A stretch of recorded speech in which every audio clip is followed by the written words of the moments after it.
പാതിരാത്രി എന്ന സിനിമയുടെ വിശേഷമാണ്. 2 മണിക്കൂർ 4 മിനിറ്റ് ദൈർഘ്യമുള്ള സിനിമ. ഷാജി മാരാട് ഇലവിഴ പുഞ്ചിറയ്ക്ക് ശേഷം തിരക്കഥയിട്ടിരിക്കുന്ന സിനിമ. റത്തീന പുഴുവിന് ശേഷം സംവിധാനം ചെയ്തിരിക്കുന്ന സിനിമ. സൗബിനും നവ്യ നായരും കേന്ദ്ര കഥാപാത്രങ്ങൾ പോലീസ് ഓഫീസേഴ്സായിട്ട് എത്തുന്ന സിനിമ. ഇവർ നൈറ്റ് പട്രോളിങ്ങിന് പോകുമ്പോൾ കാണുന്ന ഒരു സംഭവം. ആ സംഭവം അവരുടെ ജീവിതത്തിൽ ഉണ്ടാക്കുന്ന ഒരു കുരുക്ക്, അതിൽ നിന്ന് അവരെങ്ങനെ രക്ഷപ്പെടാൻ നോക്കുന്നു, ഇതൊക്കെയാണ് സിനിമയുടെ ഒരു ത്രെഡ്. റോന്തും ഈ നായാട്ടൊക്കെ കണ്ടതുകൊണ്ടാണോ എന്ന് എനിക്കറിയില്ല, അത്രയൊരു ഇമ്പാക്റ്റ് ഉണ്ടാക്കാൻ ഈ സിനിമയ്ക്ക് സാധിച്ചിട്ടില്ല. എങ്കിലും കണ്ടിരിക്കാൻ പറ്റുമായിരുന്നു. ചില സീൻസൊക്കെ ഭയങ്കര ഡ്രാമാറ്റിക് പരിപാടികളായിട്ട് തോന്നി. സംവിധാനത്തിലൊക്കെ ചില സംഭവങ്ങളൊക്കെ എനിക്ക് ഭയങ്കര അമച്ചുറായിട്ട് ഫീൽ ചെയ്തു. ഒന്ന് ഇവർക്ക് സസ്പെൻഷൻ കിട്ടുന്ന സമയത്തൊക്കെ ഭയങ്കര നാടകീയത നിറഞ്ഞ ഒരു സീൻ ഉണ്ടായിരുന്നു. അതിന് മുന്നേ തന്നെ ഈ 2 പോലീസ് ഓഫീസർ സംസാരിച്ചിട്ട് നവ്യ നായർ ഫ്രണ്ടിലേക്ക് ഇന്ന് എന്ത് മോശം ദിവസമാണെന്ന് പറഞ്ഞാൽ ആ സീൻ ശരിക്കും പക്ക നാടകീയമായിട്ടാണ് ചെയ്തത്. എനിക്ക് അത്ര കംഫർട്ടബിൾ ആയിട്ട് തോന്നില്ല. അങ്ങനത്തെ കുറച്ച് സീൻസ് ഉണ്ടായിരുന്നു. ഇതൊക്കെയാണെങ്കിലും സൗബിൻ്റെ പെർഫോമൻസ് കാണുമ്പോൾ ഈ സീൻസിലൊക്കെ സൗബിൻ ഉണ്ടെങ്കിൽ ചിലപ്പോൾ സൗബിൻ ഈ സിനിമയിലല്ല അഭിനയിക്കണം ചിലപ്പോൾ തോന്നി. അതാണ് അത്ര നാച്ചുറലാണ് സൗബിൻ ആക്ട് ചെയ്യണത്. സൂപ്പറായിട്ട് ചെയ്തു സൗബിൻ.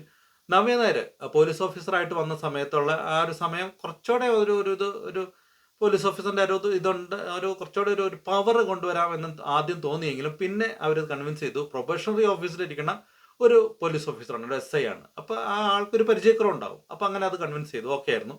അതിനുശേഷം അവർ സസ്പെൻഷനിലായ ശേഷം അവരുടെ ഒരു പെർഫോമൻസ് ഒക്കെ നല്ല രസമായിട്ട് അവർ കൈകാര്യം ചെയ്തു. നവ്യ തിരക്കില്ലാണ്ട് അല്ലെങ്കിൽ നന്നായിട്ട് തന്നെ ചെയ്തിട്ടുണ്ട്. ആത്മീയരാജൻ കുറച്ച് നേരം ഉണ്ടായിരുന്നുള്ളൂ, നല്ല രസമായിട്ട് അവർ ആക്ട് ചെയ്തു. അവർക്ക് കൊടുത്ത റോള് വളരെ മനോഹരമായിട്ട് ചെയ്തു. ഇന്ദ്രൻസ് 3-4 സീനിലേ വന്നിട്ടുള്ളൂ. ഒരു സംഭവം എക്സ്പ്ലെയിൻ ചെയ്യുന്ന രീതിയുണ്ട്. ഇന്ദ്രൻസ് എന്ത് സൂപ്പറായിട്ടാണ് അഭിനയിക്കുന്നത്. ഞാൻ എന്ത് രസമായിട്ടാണ് ഇന്ദ്രൻസ് അഭിനയിച്ച് സിമ്പിളായിട്ട് വന്ന് ചെയ്തിട്ട് പോകണം. ഹരിശേഷൻ്റെ റോൾ നന്നായിരുന്നു. വളരെ ഇമ്പാക്റ്റ് ഉണ്ടാക്കുന്ന ഒരു മേജർ റോളാണ് ഹരിശേഷൻ ഈ സിനിമയിലുള്ളത്. സണ്ണിവേൻ്റെ ക്യാരക്ടർ എനിക്ക് ഓക്കെ ആയിരുന്നു. സണ്ണിവേൻ്റെ ക്യാരക്ടർ ഓക്കെ, പക്ഷെ സണ്ണിവേനെ കൊണ്ട് പറയിപ്പിച്ച ഒന്നാണ് ഡയലോഗ്സ് എനിക്ക് ഭയങ്കര കോമഡി ആയിട്ട് എനിക്ക് തോന്നി. ആ വിഹിതത്തെ ന്യായീകരിക്കുന്നത് ഞാൻ ഓൾറെഡി പറഞ്ഞു. അങ്ങനെ കുറച്ച് സംഭവങ്ങൾ എനിക്ക് അത്ര ഭയങ്കര അയ്യോ എന്നു പറഞ്ഞ രീതിയിൽ തോന്നിയ കുറച്ച് സാധനങ്ങളുണ്ടായിരുന്നു. പിന്നെ ഇത് കൂടാണ്ട് മൊത്തത്തിൽ ലൊക്കേഷനൊക്കെ നന്നായിരുന്നു. ഹൈ റേഞ്ചാണ് കാണിച്ചേക്കുന്നത്. അതെല്ലാം നല്ല രസമായിട്ട് വന്നിരുന്നു.